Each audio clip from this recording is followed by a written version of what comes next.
Cuida el jardín y las mariposas vendrán a ti. En esa región acampaban unos pastores que vigilaban por sus rebaños toda la noche. De pronto se les apareció el ángel del Señor y les dijo: les traigo una buena noticia. En la ciudad de David les ha nacido un Salvador, que es el Mesías, el Señor. Los pastores decían: vayamos a Belén y veamos lo que ha sucedido. Fueron rápidamente y encontraron al recién nacido acostado en el pesebre. Finalmente, los pastores regresaron a cuidar sus ovejas. Por el camino iban alabando a Dios y dándole gracias por lo que habían visto y oído. Lucas 2, 8 al 20. Fue a los pastores que velaban por sus rebaños a quienes se les informó acerca del nacimiento del Salvador. Al que vela, Dios se le revela. ¿No hubiera sido más lógico que el rey o el sumo sacerdote lo supieran antes? Probablemente, pero ellos dormían, no solo física, sino también espiritualmente. Esta hipótesis está fundamentada en Mateo 2, donde dice que varias personas llegaron desde el oriente preguntando: ¿dónde está el rey de los judíos que ha nacido? Mateo 2:2. Herodes mandó a llamar a los principales sacerdotes y escribas para preguntar dónde iba a nacer el Cristo y le respondieron: en Belén de Judea. Mateo 2:5. Aunque también ellos sabían ahora del nacimiento del Mesías, ninguno salió corriendo hacia Belén. ¿Por qué? Porque estaban dormidos. Los únicos despiertos aquella noche eran los pastores. La forma en la que fueron tratados por el ángel es una clara señal de que aquellos varones eran muy espirituales. Seguramente, al igual que Simeón, conocían la profecía mesiánica y esperaban la consolación de Israel. Lucas 2:25. Además, el ángel les dijo: les traigo una buena noticia. Lucas 2:10. Solo personas despiertas espiritualmente podrían alegrarse por el anuncio del Mesías, y la reacción posterior de los pastores al abandonar sus rebaños y salir corriendo a Belén es una prueba más de cuán sensibles eran al mundo espiritual. David también fue pastor. ¿Y qué habrá hecho mientras cuidaba las ovejas en esas largas y frías noches en el desierto? Cultivaba su amistad con Dios. ¿Cómo lo sabemos?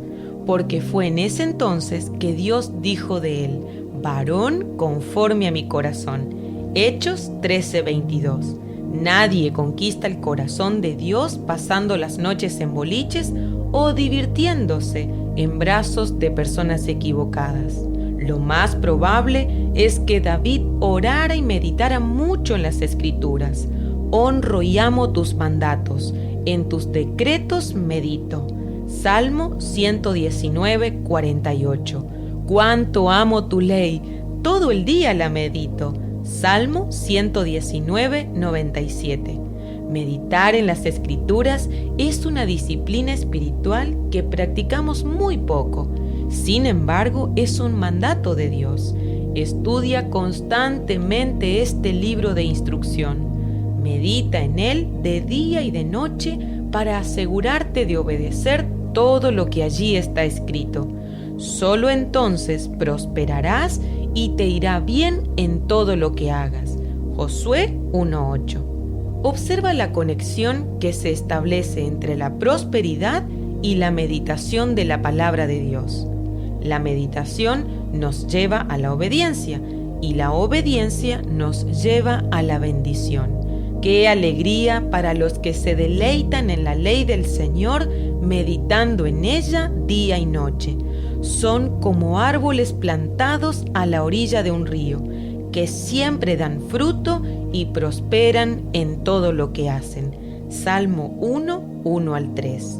No sabemos cuánta de esa bendición prometida es material y cuánta espiritual. tampoco qué parte de esa bendición es en este mundo y qué parte en el venidero. Pero de algo estamos seguros: Dios sí bendice la obediencia.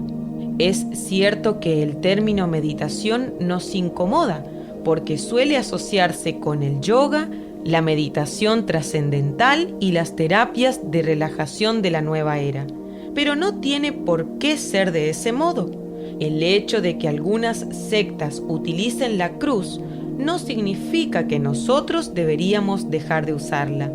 La meditación que nos sugiere la Biblia no es vaciar la mente, sino llenarla de Dios y su verdad. No se trata de pasividad mental, sino de cultivar nuestra mente saturándola de palabra de Dios, a fin de que nuestros pensamientos se afirmen en las verdades reveladas. Volvamos al pasaje de Lucas 2. ¿Por qué velaban aquellos pastores?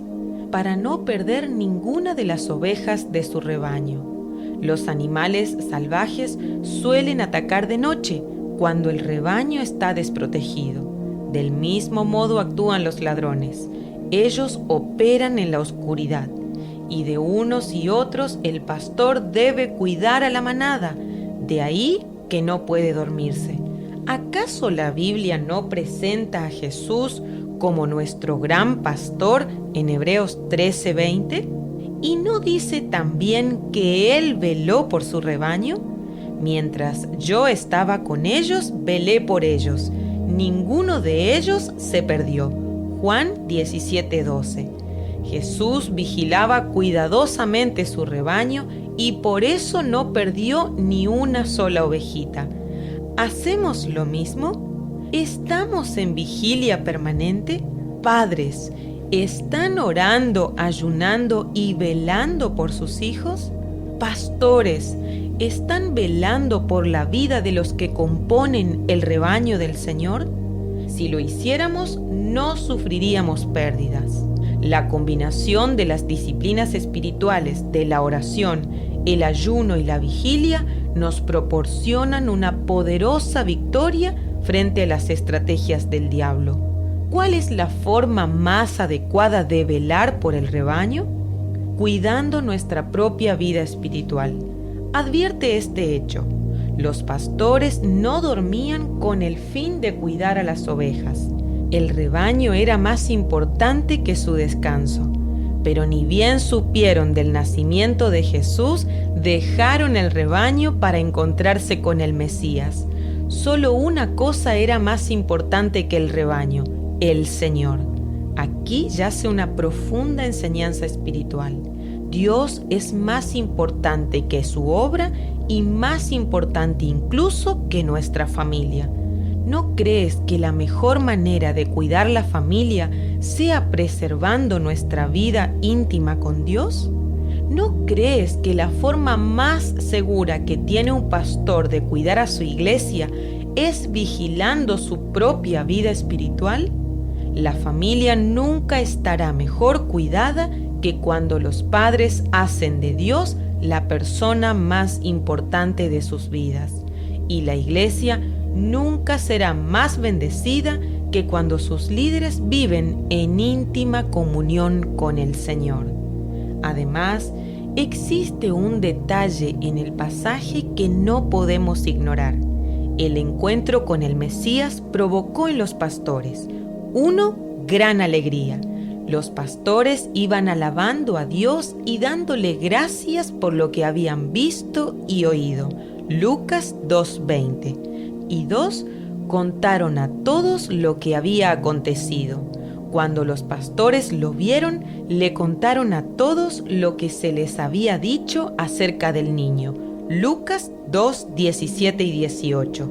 Esto nos recuerda a los 4 leprosos que vivían en las afueras de Samaria. ¿Te acuerdas? El pueblo estaba sitiado y nadie tenía posibilidades de sobrevivir. De modo que estos 4 leprosos decidieron entregarse al enemigo con la esperanza de que les perdonaran la vida y les dieran de comer. Lo que nunca imaginaron es que el enemigo ya no estaba en el campamento. El Señor había hecho que escucharan el traqueteo de carros de guerra a toda velocidad y creyeran que Israel había contratado al ejército egipcio para pelear contra ellos. Así que huyeron. Cuando los leprosos llegaron, fueron de carpa en carpa, comieron y bebieron vino, sacaron plata, oro y ropa y escondieron todo. Finalmente se dijeron: esto no está bien. Hoy es un día de buenas noticias y nosotros no lo hemos dicho a nadie. Vamos, regresemos al palacio y contémosle a la gente. Así que regresaron a la ciudad e informaron lo que había sucedido. Segundo libro de Reyes 7, 8 al 10. Encontrar la salvación y esconderla es el acto más vil y egoísta al que un hijo de Dios puede llegar. Las bendiciones que recibimos de gracia también debemos compartirlas. ¿Qué o quién nos impide predicar a los cuatro vientos que en Cristo hay salvación? ¿Has visto a un militante político callado? ¿Y qué de aquellos que no escatiman esfuerzo en proclamar que son partidarios del reino de las tinieblas? ¿O de los que no tienen temor de decir que son abortistas? ¿O de aquellos que agitan a las multitudes en favor de la ideología de género? La salvación nos ha sido dada, no para que la escondamos, sino para que la proclamemos. A modo de conclusión, deberíamos pensar seriamente lo que hemos aprendido. A esto nos referimos con meditar. Está muy bien que escuchemos la palabra de Dios, pero sin la reflexión o meditación que nos lleva a la aplicación, podría convertirse en información que pasa por nuestra mente, así como el agua corre por una cañería sin dejar nada en ella. Recuerda que la meditación nos lleva a la obediencia y la obediencia a la bendición. Ahora que saben estas cosas, Dios los bendecirá por hacerlas. Juan 13:17.